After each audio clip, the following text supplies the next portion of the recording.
Okay, guys, this lecture talks all about listening, kind of pulling together a lot of different things that I've learned and know about listening, and pulling in some important things from your text as well. So always remembering to be sure to read your text and watch lectures and hopefully come away with a larger, broader picture of the chapter. So listening today, a few stats here, listening. So studies have found that typical students spend over 80% of their day communicating in some way, and I'm sure you agree with that.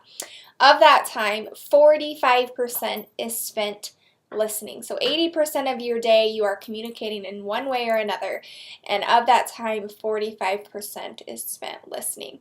So 36% of your overall day, you are simply listening to someone else. And whether that's in lecture, whether that's in practice, whether that's in class, whether it's listening to your parents, listening to a friend tell a story, I mean, that really adds up. That's a lot of time that you are just listening every day.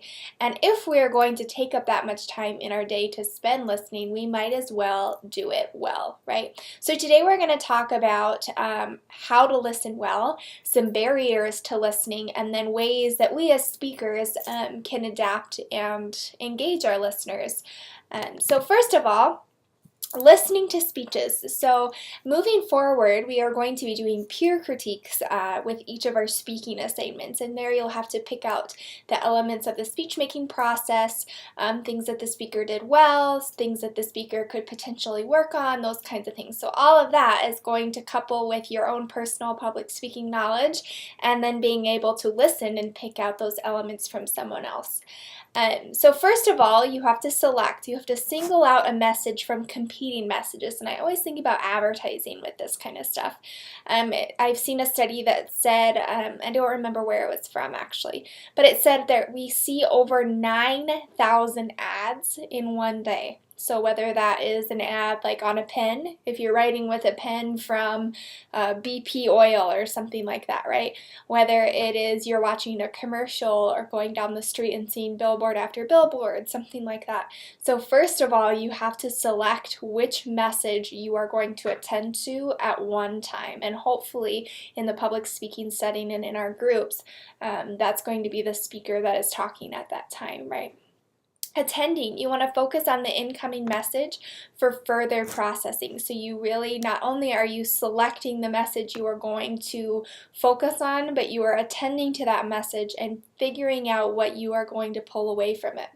And also you have to do this positively, right? So you have to not only have selected and be attending, but you have to be attending positively. What can you pull away? What are they giving you in that time period?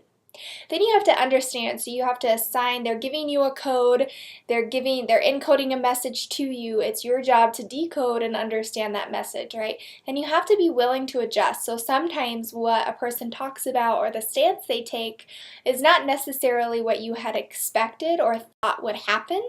And you have to be willing to adjust to that and let them go. Maybe some people talk in a circle if you've ever had that experience, or they're giving you a story or a metaphor and you're waiting for that larger point. So you have to be willing to adjust and hear the speaker out. Then it's only an effective message if you can go back and recall those ideas and information that you had just heard and being able to respond, whether that's you are more informed, whether you know maybe that you disagree, whether it might be, which is our overall goal, right, is to change your behavior. So maybe they have persuaded you so well in their speech about organ donation that you are ready and willing to go out and change your license to become an organ donor. So that would be the type of response that we would want hypothetically out of our persuasive speeches, for instance. And there's a lot of barriers to effective listening, and we talk about this with our 30-70 rule in presenting information. So information overload. You want to, as a speaker, only be presenting 30% new information and 70% that supporting information, such as examples and stories, that positioning for your message. And also we want to build in that numeration and redundancy. So especially in our first speeches where they're 60 to 90 seconds, using signposting and buzzwords and buzz phrases and previews and reviews. It seems like you're saying the same thing over and over and over again. But we really need that. We have to be able to go back as audience members and remember, respond, and understand that message. And with oral communication, it's not like we can flip back and look, right? It's all going to be by our memory. There's nothing written down, right? Video kind of bridges the gap there, but again, we're not always going to be videoing our sessions.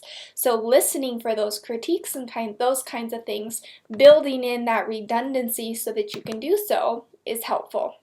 And then as a speaker, providing 30% new information and then that positioning to really hit that new information home.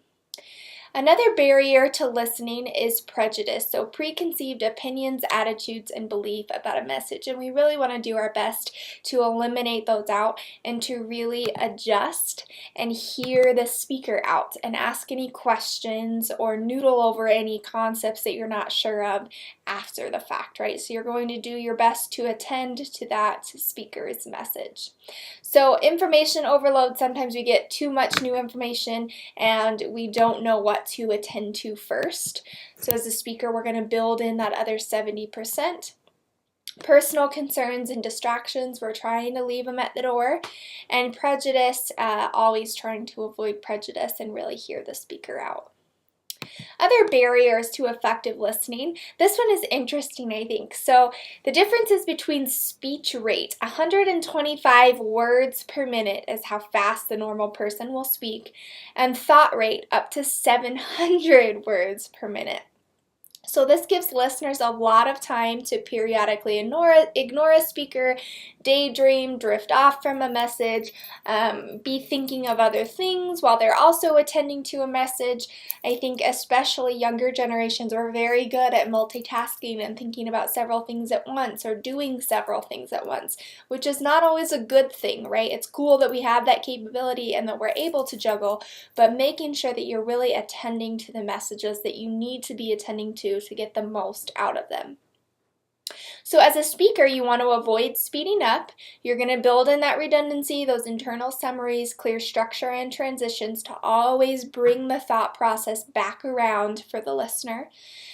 You want to cue your listeners, so using active voice, and you're making sure that the listeners care. So again, we're going back to connecting to the audience. You always have to connect to the audience, not only in the introduction, but at every single piece of the puzzle, right? Audience-centered speech-making process.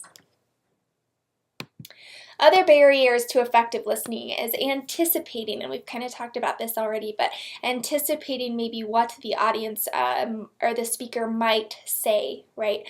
And figuring out how we're already going to be responding before they're even done presenting. Judging, whether that's superficial things like, I really wish that speaker were taller, or I wish that speaker had a lower voice, or something like that, right? Things that the speaker can't necessarily change. Those are just petty things that we need to, again, leave at the door. So judging, you are focusing on the speaker's message, what they are saying, and knowing, especially in this class, that you are going to be doing the same thing and presenting your own message, and you would really hope that your audience would give you the benefit of the doubt.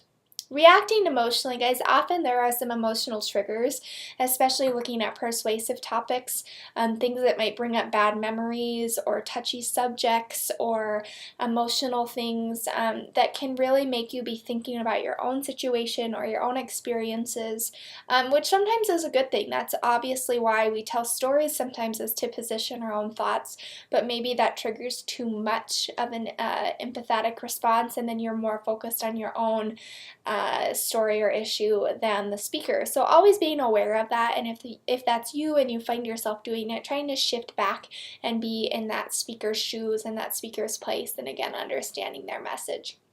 And over here I have a quote by Stephen Covey that says, "The biggest communication problem is we do not listen to understand, we listen to reply." And that really ties here to anticipating.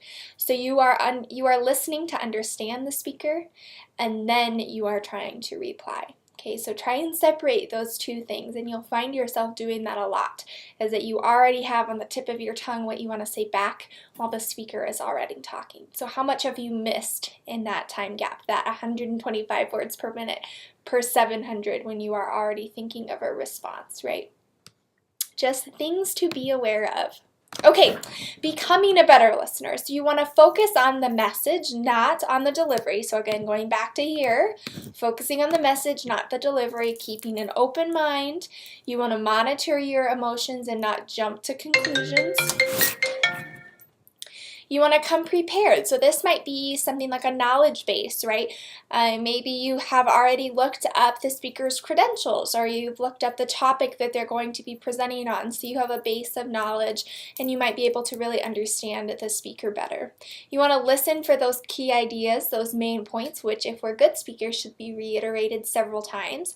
You might even be taking notes. I find that if you take notes and write down your questions, that you have less of a tendency to pop back and forth between what you want to say and listening. So that kind of takes that away. And then guys, it's okay to be a selfish listener, saying what's in it for me. You're trying to pull out that audience connection that the speaker should have built in and taking away that message. You're taking your time to listen and you're doing your best to listen effectively. So pulling out that important information for you.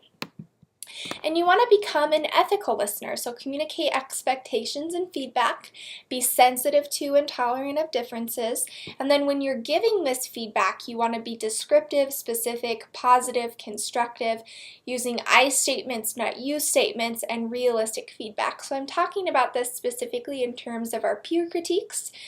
So being descriptive in your responses to questions, saying things well and giving enough context and information for your comment. You want to be specific, positive. We're always being constructive. We all want to get better. It's an intro learning class, right?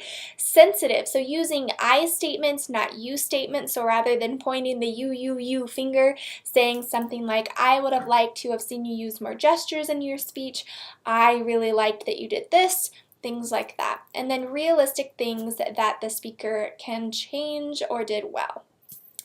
All right, that is it for listening. We'll move along to audience analysis. Thanks, guys.